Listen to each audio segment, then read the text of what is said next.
Assalamualaikum warahmatullahi wabarakatuh.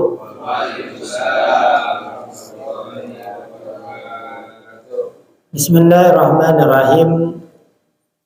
Alhamdulillahirabbil alamin wa bihi nasta'in ala umuri dunya waddin.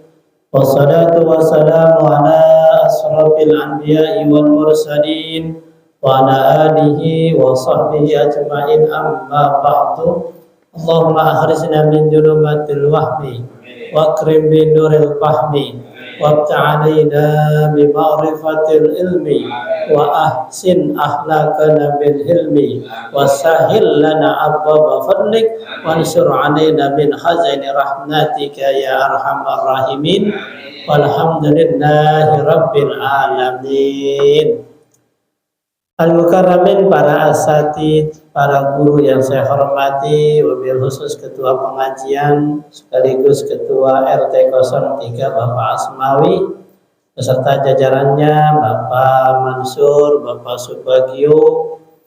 Mudah-mudahan para pengurus ini biar pada sehat, biar pada sabar. Memang ngurusin orang macam-macam dah, maka kuncinya sabar, kalau enggak bisa bubar. Bapak Subur yang saya hormati, juga ada Bapak Sahadi, Bapak Rukim, ya, para orang tua saya yang di luar, ya. Kalau nonton dangdut pengen deket sama artis, pengen ngelihat muka artis, makanya nyari posisinya paling depan gitu kan. Apa kalau ngaji emang begitu, nyarinya paling belakang. Ada sebuah hadis, ya mungkin hadis ini nggak berlaku di sini kali ya, nggak berlaku di sini. Mengatakan seperti gini hadis ini: barang siapa yang memandang orang alim akan menimbulkan satu cahaya, orang itu akan menjadi gembira, dan cahaya itu akan berubah menjadi malaikat, dan malaikat itu akan memohon ampunan untuknya sampai hari kiamat.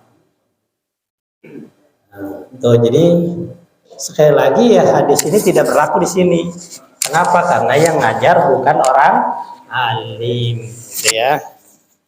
Makanya kalau ngaji di mana-mana, ya liatin gurunya.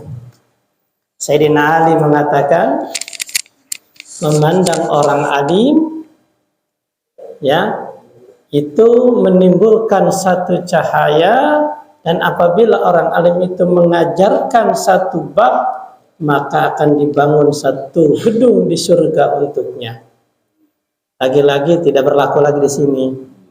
Kenapa? Karena yang ngajar bukan orang alim. Di tempat yang lain, ya, berusaha kita melihat orang yang alim, kita liatin mukanya, kita mandangin saja dapat pahala, ya. Itu alhamdulillah kita tetap masih istiqomah melakukan kegiatan taklim. Mudah-mudahan Allah meridhai kegiatan kita. Yang kedua, salawat beriring salam semoga tercurah limpahkan kepada baginda alam Nabi besar kita Muhammad sallallahu alaihi wasallam. Yang saya hormati juga tuan rumah Bapak Dedi Gobuzer kali ya. Oh, Dedi apa ini? Dedi Mawardi. Dedi Mijuar, wah banyak dah. Nah, kalau yang lain kenalnya Bapak Husni, Ibu Husni, ya semuanya Husni. Yang penting paham, ya. Dan mana pada malam hari ini beliau juga katanya haul orang tuanya, ibunya ya, ibunya yang bernama Ibu Tumamah binti Hasbun, nah, bukan Hasbullah ya. Mudah-mudahan apa yang beliau bacakan, apa yang beliau keluarkan, sedekahnya, pahalanya disampaikan buat orang tuanya Ibu Tumamah binti Hasbun. Mudah-mudahan amal ibadahnya diterima oleh Allah Subhanahu wa taala, diampuni segala dosa-dosanya, ya, dijadikan kuburnya raudhah min riyadil jinan, dan dijauhkan kuburnya dari khufran min hufarin niran, dan bapaknya di keluarga jadi keluarga sakinah, mawaddah warahmah, keturunannya jadi keturunan yang salihin. Amin ya rabbal alamin. Sedikit tentang haul. Jadi haul itu kan ketemu tahun. Jadi setiap tahun perayaannya. Ulama itu sudah menyusun begitu hebatnya. Kenapa ada haul? Biar anak ingat sama orang tuanya yang sudah meninggal. Ya, jadi biar diingetin. Kalau nggak gitu, nggak ingat. Jangan, jadi ingetin. Setahun sekali bacain Fatihah. Kan saya udah di rumah, nggak cukup ngundang orang banyak. Dan juga kepengen juga sedekah saya.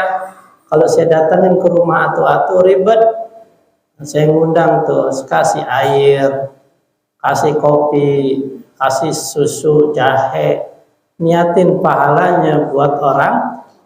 Insya Allah kalau nggak nyampe ya minimal buat kita, ya minimal buat kita. Ya, saya sudah katakan kalau anak berbuat baik maka itu otomatis ya pahalanya juga buat orang tuanya. Tuh. Tanpa disebut insya Allah nyampe. Tapi kalau kita bukan anak maka disebutin. Maka tadi Pak RT mimpin tahlil disebutin tuh ahli kuburnya. Kenapa? Karena kita bukan anaknya. Maka namanya disebutin. Saya baca tahlil zikir. Saya niatin buat Bapak Anu bin Anu. Nah ini disebutin. Ya, siapa yang nyuruh? Bapak Dedi. Jangan gitu. Itu tujuannya. Ya,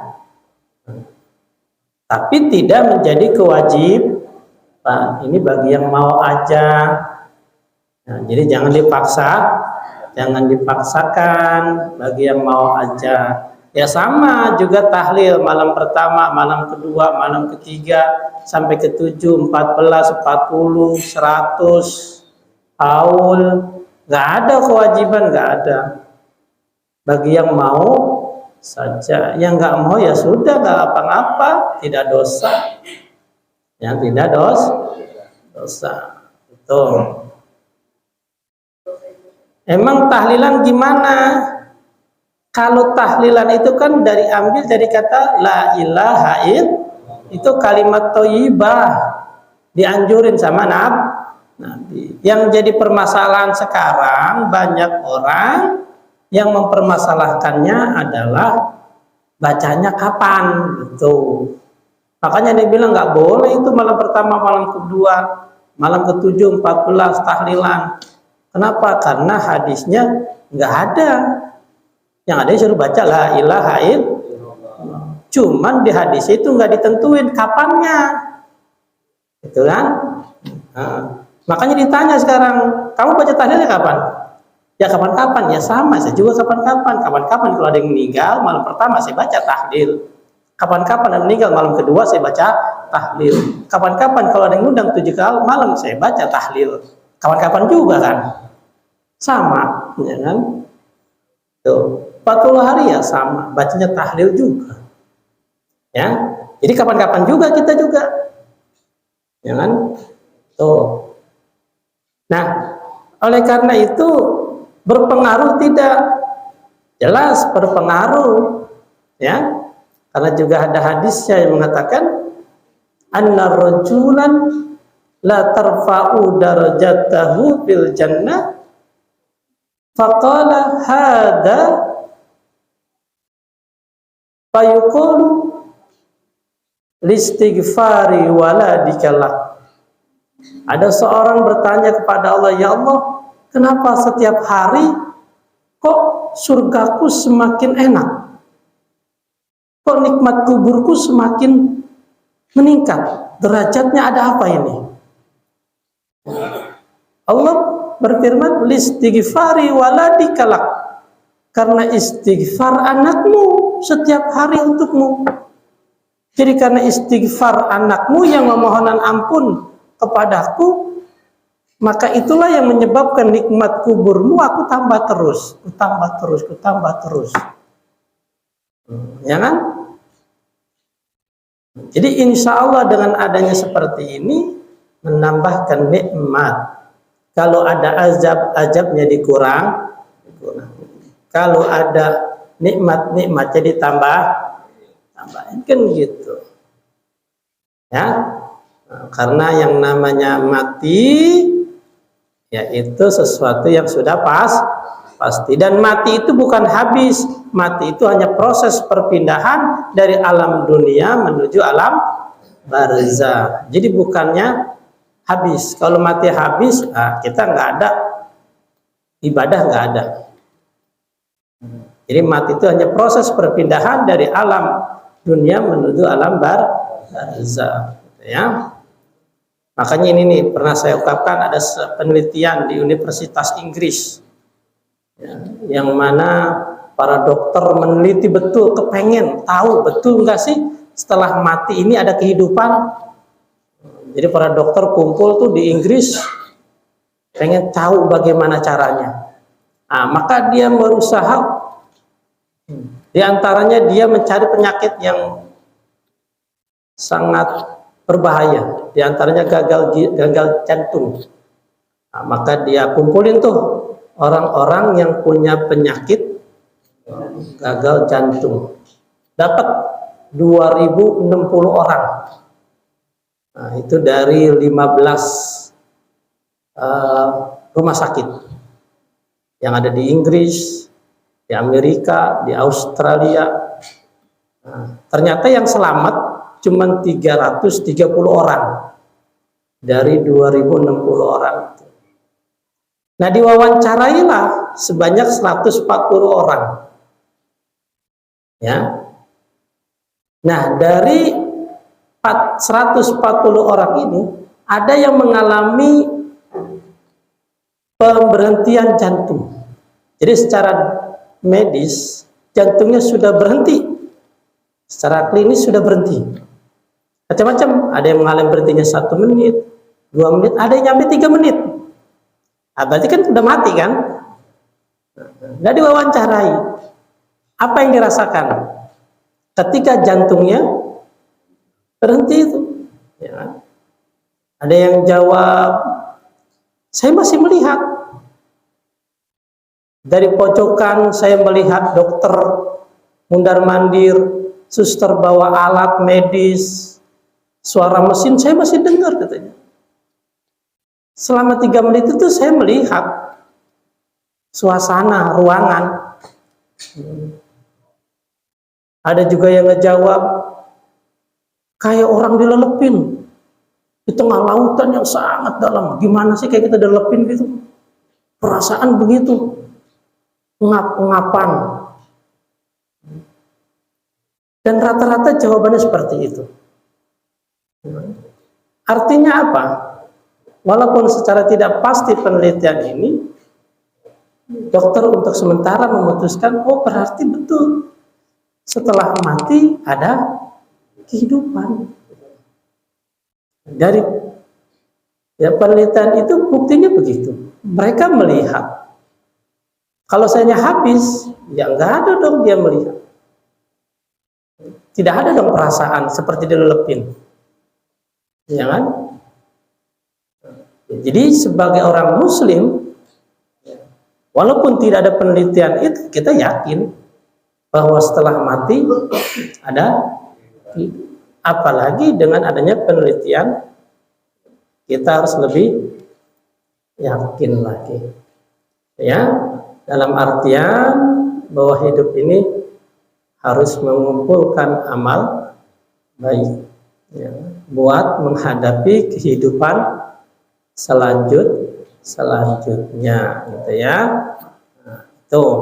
Jadi diantaranya adalah mengaji, ya, sholat, bersedekah, Ya, kerja bakti juga, karena ibadah itu kan ada dua, ada mahdoh, ada gairul mahdoh. Ada yang langsung kepada Allah kayak sholat, ya baca Quran. Ada yang gairul mahdoh, ya kerja bakti, berkata baik, membantu orang, itu namanya termasuk ibadah gairu mahdoh. Jadi nggak bisa kita ibadah cuma sholat, baca Quran, tapi juga harus didukung dengan ibadah gairu mahdohnya. Nah itu artinya kita dituntut untuk bermasyarakat yang baik, ya. Nah itu tentang sekilas daripada haul. Nah ini bedanya dengan Nabi. Kalau Nabi nggak ada haulnya. Nabi itu selalu yang diperingatkan adalah ya kelahirannya, bukan kematiannya. Kenapa? Karena Nabi itu kelahirannya sangat dinanti. Semua orang menanti kelahiran Nabi. Nabi belum lahir aja orang udah pada seneng. Nabi Adam taubatnya diterima gara-gara apa? Mengucapkan kata Nabi, Allahumma sholli ala sayyidina Muhammad. Langsung taubatnya diterima. Nabinya belum lahir. Jangan Nabi Ibrahim mohon, ya Allah berikan Nabi yang terbaik. Nabinya belum lahir, ya diberikan sama Allah. Nah kalau kita manusia belum tahu baik apa kagak nih. Nah baiknya manusia itu dilihat setelah apa? Meninggalnya. Kalau udah meninggal baru ketahuan nama baik. Yang meninggal orang baik ini. Kenapa? Ketahuan waktu hidup rajin banget ke masjid, ngaji rajin, kerja baktinya rajin. Meninggal dibikinin acara haul. Kenapa? Udah ketahuan orang baik. Kan gitu namanya haul. Kalau Nabi mau belum lahir aja udah ketahuan orang baik. Makanya yang diperingatin kelahirannya. Nah kalau kita manusia matinya, kenapa? Karena ya itu tadi ketahuannya orang, ya nanti endingnya adalah akhirnya. Sekarang bapak rajin sholat, matinya di tempat dangdut. Nah kan yang dilihat apa? Sholatnya? Bukan, matinya di tempat dangdut. Ya kan? Itu orang yang dilihat tuh, ya kan? Jadi bukan lagi rajin ngajinya, bukan rajin sholatnya, ya yang dilihat selalu akhirnya. Itulah pengertian haul. Artinya ketika ada haul, ini orang baik. Buktinya ada haul, ya kan? Tuh haul Tanggul, Habib Soleh, itu sekecamatan rame Pak. Nggak muat orang sekecamatan kalau ada acara haul. Ya kan? Habib Anis Solo kalau haul, itu orang rumah semuanya tempat sewaan dari mana-mana datang, membuktikan kalau beliau adalah orang baik. Ya kan? Tahu orang kemana-mana. Ya. Nah sekarang pertanyaan kita kalau mati ada yang bikin haul nggak? Belum tahu. Belum ketahuan. Kapan kita udah mati itu? Kalau ada yang haulin, berarti alamat saat tanda-tanda orang baik. Ya, itu. Bismillahirrahmanirrahim. Kita lanjut lagi sekarang tentang sunnah dalam salat. Kan? Nggak ada bola kan PRT nggak ada ya? TV mati. TV-nya mati ya? Iya benar. Alhamdulillah dah. TV-nya pada runyek. Ya. Bismillahirrahmanirrahim. Qala al-mu'allif rahimakumullah wa nafa'ana bi ulumihi wa barakatihi. Amin. Faslun bi sunani salat, kemarin sudah sebagian tentang sunnah dalam sholat. Yang pertama adalah talafuz, membaca niat. Niat menggunakan bahasa Usolli fardhul maghrib itu sunnah. Kapan dibacanya? Ketika mau sholat, ya. Ketika mau, jadi bukan lagi sholat tapi mau sholat, ya. Terus apa lagi? Ya, sunnahnya mengangkat kedua raf'ul yadain, mengangkat kedua tangan. Kemarinnya ketika takbiratul jadi sunnah, nggak ngangkat juga nggak apa ya, sambil melebarkan telapak tangan maksyufatan ya ilal Ka'bah, ngadep kiblat gitu. Allah wa mufarriza, direnggangkan sedikit jari-jarinya, wa muhaddiyan bi ibhamihi, sejajar dengan apa? Dengan ini, jadi Allah sejajarin atau sejajar dengan pundak Allah atau Allah itu sunnahnya. Kalau pengen dapat pahala kerjain, kalau enggak ya sudah, nggak ngapa-ngapa. Sampai kapan kita ngangkat tangan?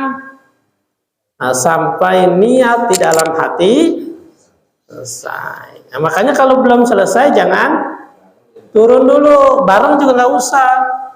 Jadi Allah, saya niat sholat maghrib 3 rakaat menghadap kiblat jadi makmum karena Allah Ta'ala, baru turun. Jadi selesaiin dulu baru turun. Jadi jangan saya niat sholat maghrib 3 rakaat menghadap kiblat jadi makmum ya, jadi belum selesai tangan udah ya nggak ngapa-ngapa, nggak batal sholatnya, enggak, cuman tidak mendapatkan kesunahan gitu ya, nggak dapatin kesunahan tuh. Wa yurfa'u, kapan lagi kita disunatkan ngangkat soal tangan selain takbiratul ihram? Indah ruku. Lagi ruku nih, maaf, mau ruku maksudnya, lagi mau ruku. Ketika mau ruku, Allahu Akbar, sunnah ngangkat Allahu Akbar. Atau mau iktidal, sami Allahu liman, sunnah ngangkat tangan kayak tadi. Atau ketika bangun dari tasahud awal, berarti rakaat kedua. Jadi rakaat kedua itu sunnah Allahu Akbar, mengangkat kedua tangan. Fa idza faraga min tahribil haddayain, ya, ngangkat tangan, naruhnya di mana? Ya, kemarin sudah di pergelangan tangan, kita megang tangan kanan, megang pergelangan tangan kiri, naruhnya di bawah dada, di atas pusar gitu ya.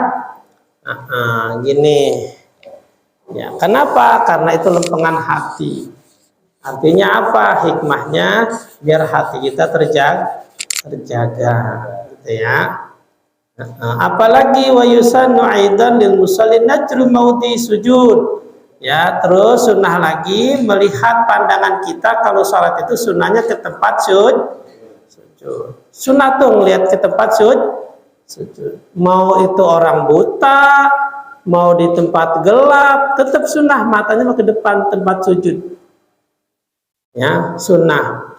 Oh, berarti ke atas boleh, ke kiri, ke kanan boleh, tapi tidak mendapatkan pahala sunnah. Salatnya batal? Tidak. Ya, tidak batal. Secara fikih tidak. Cuman tujuannya apa? Lil khusyuk, supaya khusyuk. Kalau mata jelalatan gimana mau khusyuk? Ya kan? Banyak godaan. Ya. Kenapa? Biasanya kalau mata melihat, hati langsung respon. Melihat orang kainnya bagus pisan itu ya, beli di mana ya, mahal kali ya, begitu dah hati tuh ngomong tuh kan. Ada orang lihat kaos kutangnya kelihatan bolong, orang kaos kutang bolong dipakai baik, kan begitu kan, hati langsung komen. Maka itu akan mengurangi khusyuk. Maka ketika di sunnah lihat tempat, ya, tempat sujud. Ya. Kecuali lagi sholatnya di depan itu sunnah liatin Ka'bah, ya. Atau ketika mengucap illallah asyhadu alla, tahiyat ya, illallah, sunnah ngeliatin ke ini telunjuk illallah, ya kan? At-tahiyatul mubarakatus salawatut thayyibatu lillah, assalamu alayka ayuhan nabiyyu rahmatullahi wa barakatuh, assalamu alayna wa ala asyhadu an la ilaha illallah. Nah, pandangan kita yang tadi ke tempat sujud pindah ke jari, liatin jarinya, sunnah, ya. Nah, sunnah. Wa yusanu, dan disunahkan juga, ya, yajibu ayakra'a fi ghairi salatil mid, ya, doa iftitah. Jadi doa iftitah itu sunnah, tapi ini bukan buat sholat mayit. Kalau sholat mayit nggak ada doa iftitahnya, ya nggak ada. Ini bagi sholat selain sholat mayit, karena sholat jenazah itu kan cuma 4 takbir, ya. Takbir pertama baca Fatihah, takbir kedua baca salawat, takbir ketiga baca doa, keempat doa buat kita dan jenazah. Jadi nggak ada sunnah baca iftitah, nggak ada, ya kan? Jadi doa iftitah itu selain buat salat jenazah, ya gitu. Allahu akbar kabira walhamdulillah katsira. Terus itu sunnah tuh, nah, sunnah, ya. Silakan. Wa yaqutu bita'wid, tidak dapat pahala doa iftitah kalau didahului dengan ta'awudz. A'udzu billahi minasyaitonir rajim. Bismillahirrahmanirrahim. Allahu akbar kabira itu udah nggak dapat pahala tuh. Salatnya sah, tapi tidak mendapatkan pahala doa iftitah. Kenapa? Karena diawali dengan ta'awudz. Doa iftitah itu pembuka. Udah nggak usah pakai ta'awudz, nggak usah pakai bismillah, langsung saja. Ya langsung saja. Bagaimana dia lupa? Kalau lupa, tetap saja nggak dapat pahala juga, meskipun lupa. Nah, bagaimana kalau kita terselang dengan amin? Kita lagi sholat, jangan imam kita lagi baca doa iftitah nih, imamnya wadhallalin, nggak apa-apa, kita amin dulu, amin, kita lanjutin lagi doa iftitah, dapat pahala, nggak apa-apa, jangan, masih boleh, ya. Kecuali sholatnya masbuk, ketinggalan, imam lagi baca surah, nah kita jangan baca doa iftitah. Kenapa? Takutnya nggak keburu Al-Fatihahnya, jangan. Atau kita masuk ke rakaat kedua, imam lagi sujud, kita masuk kan, nah kita ikut-ikut sujud, terus kita berdiri, berarti kan kita rakaat keberapa tuh? Pertama, ya kan? Sedangkan imam rakaat kedua. Nah kita nggak usah, kita udah nggak dapat pahala doa iftitah, nggak dapat, ya. Jadi doa iftitah itu kalau kita berbarengan dengan imam, ya. Tuh.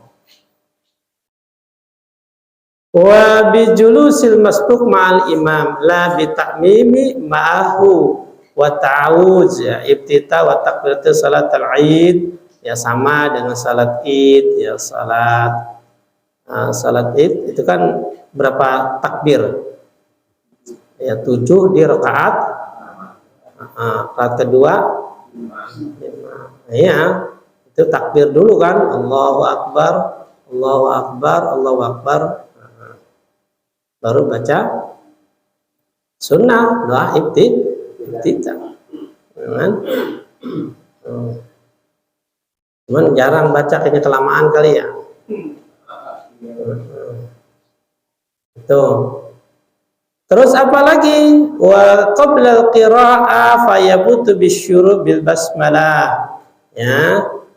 Sunnah baca bismillah ketika setelah baca setelah baca Fatihah. Jadi sunnah tuh baca bismillah ketika kita mau baca surah. Ya, surah apa saja.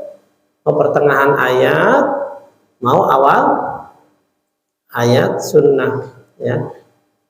Baca bismillah, ya, kecuali tadi doa nggak usah diawalin, ya. Fi kulli rakatin, setiap rakaat.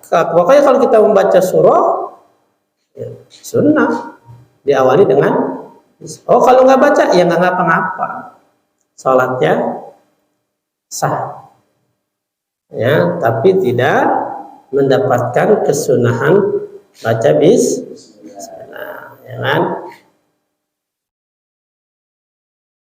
Itu. Terus apa lagi? Wa yusannu ta'mim, sunnah mengucapkan amin.